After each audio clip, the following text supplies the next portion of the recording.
pleasure for us to have you today for this interview on behalf of Campomedics. By the way, you are one of the founding fathers of Campomedics. Can you briefly recall the creation of this organization? Thank you very much, Didier. It's indeed a pleasure and an honor for me to be sitting here in the MIDEC office here in Yaoundé. And I also consider myself truly privileged that Campomedics would invite me or would want me, to share my life's experience. Campomedics, the idea to create Campomedics was actually born in Lagos at the Murtala Mohammed International Airport. That was in September 1993.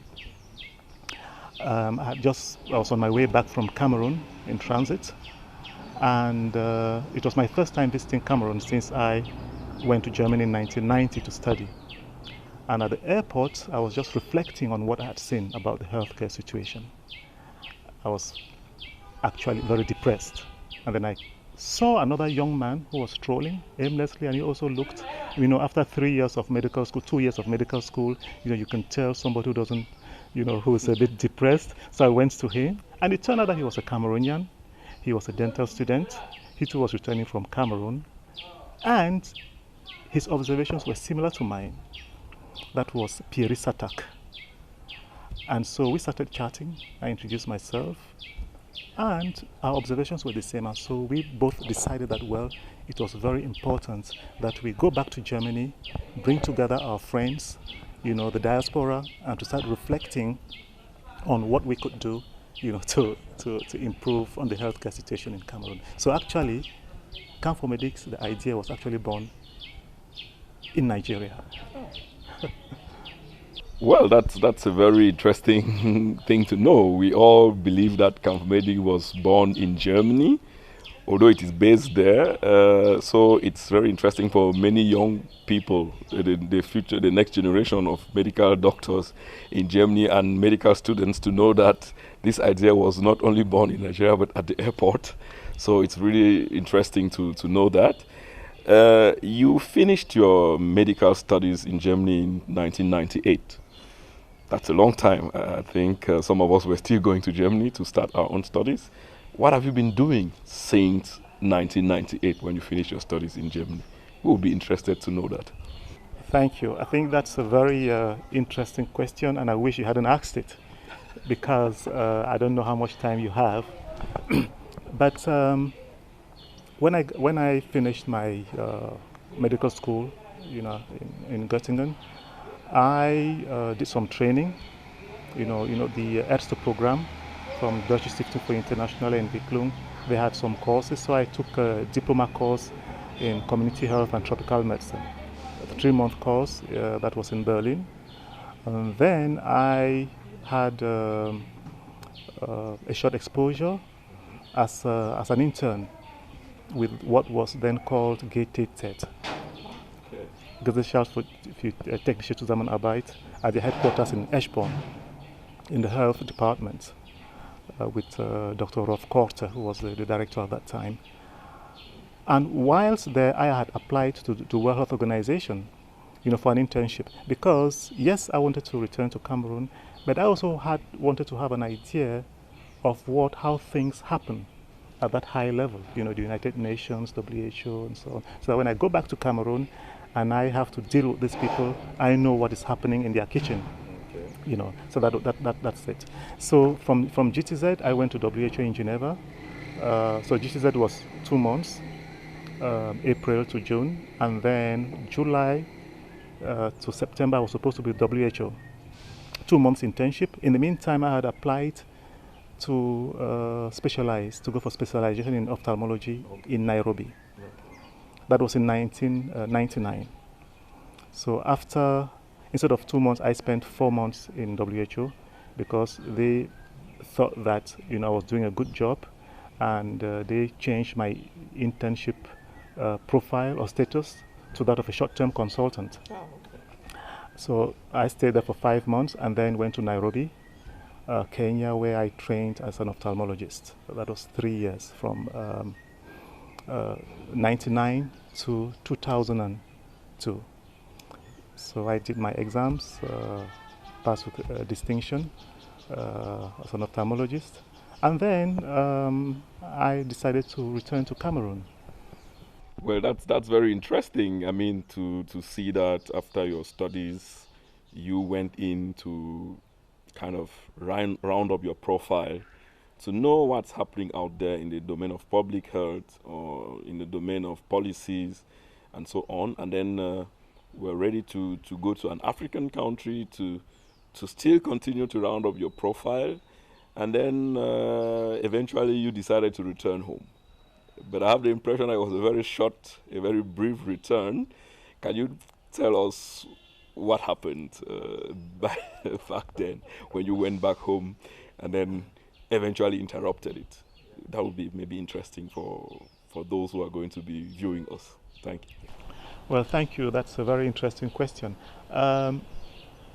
When I decided to go to specialize in Kenya, I considered it a first step to going back home, because I felt that the healthcare situation would be similar to what's in Cameroon. So I would have spent 3 years in a country similar to Cameroon, and that would have facilitated my reintegration, as we like to say, in Cameroon.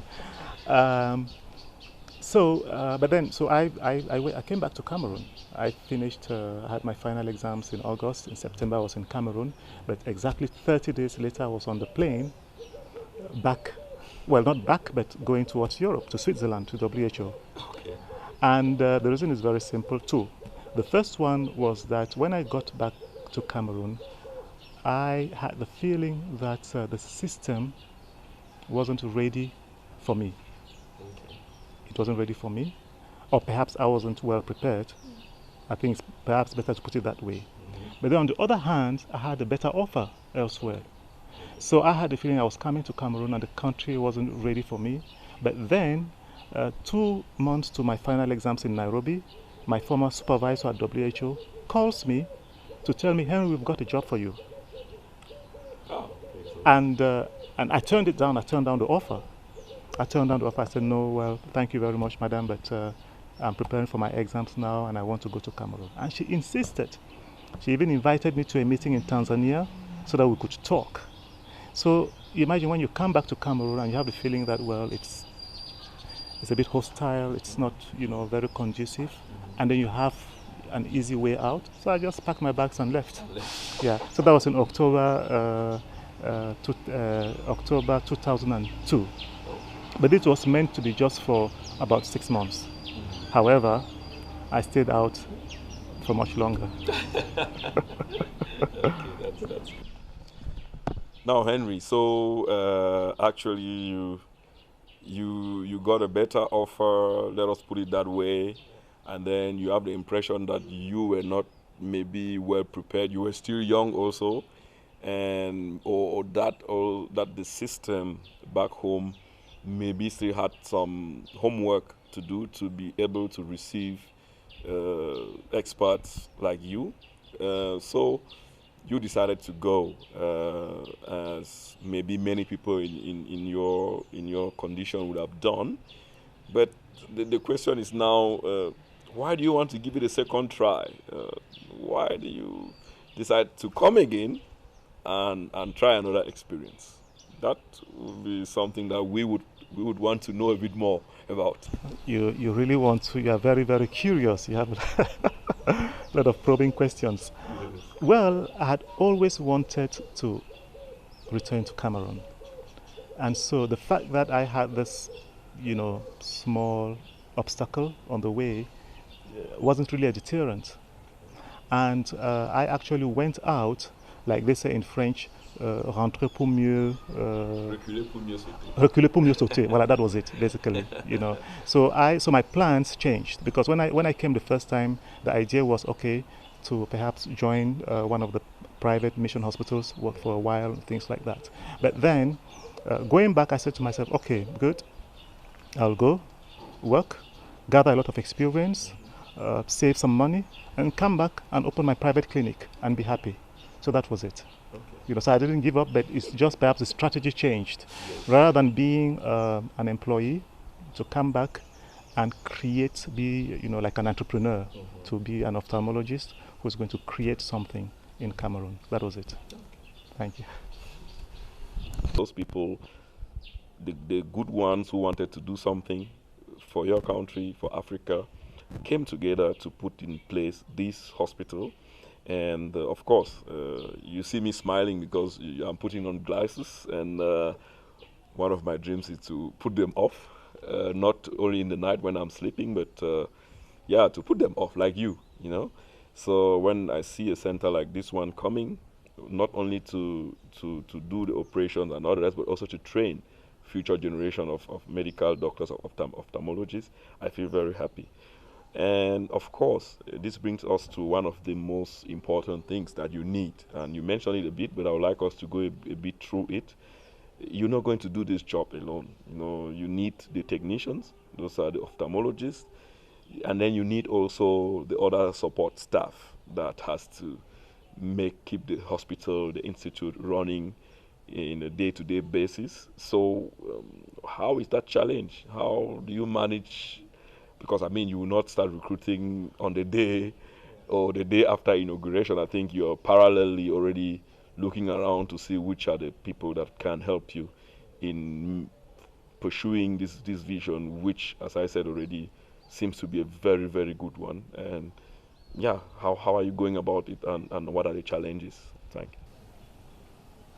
Concrete, you know, and state-of-the-art equipment. And I can say it, we have, you know, the best equipment you can find anywhere in the world, in the hospital here in Yaoundé.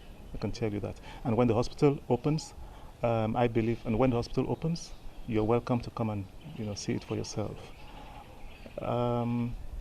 But the equipment and the concrete alone don't make a hospital. You need people, and you need good people. What I've learned is that there are three things that you have to take into account when you want to recruit somebody to work. You have, what does that person know? Knowledge. What does the person know? That is bookwork. The second one is skills.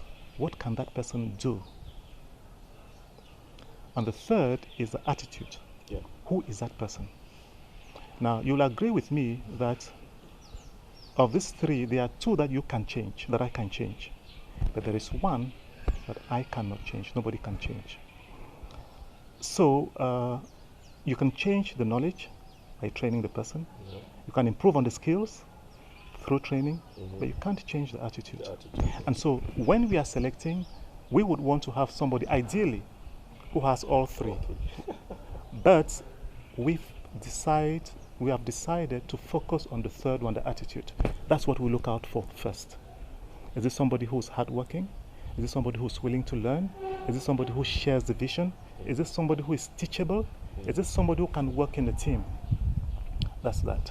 So those are our, so that's the foundation.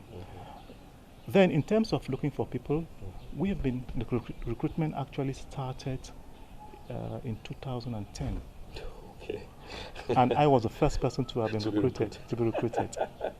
You know, it's a long story. I mean, I was going for a meeting in Berlin, the World Ophthalmology Congress, and I got an email from Dr. Akef Magrabi. And he says, Henry, will you be attending the World Ophthalmology Congress? I said, yes, I will. He said, okay, I want to see you. I didn't even know why. So he directed, I'd heard the name, but I didn't really know much about him.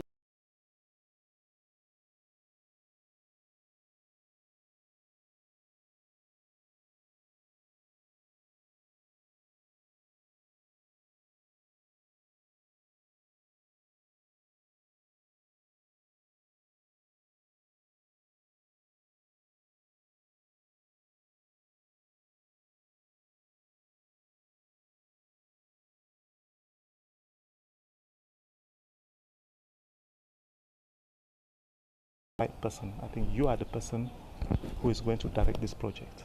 I think you are the right person. And so that's how it started. So I was the first person. And then progressively, you know, other people joined the team. So we look at these three and we try to see, Does the person have the right attitude? Does he share the vision? Can he work in a team, and so on and so forth? Is he teachable? And then, build on that. Then we have advertised in papers. Okay.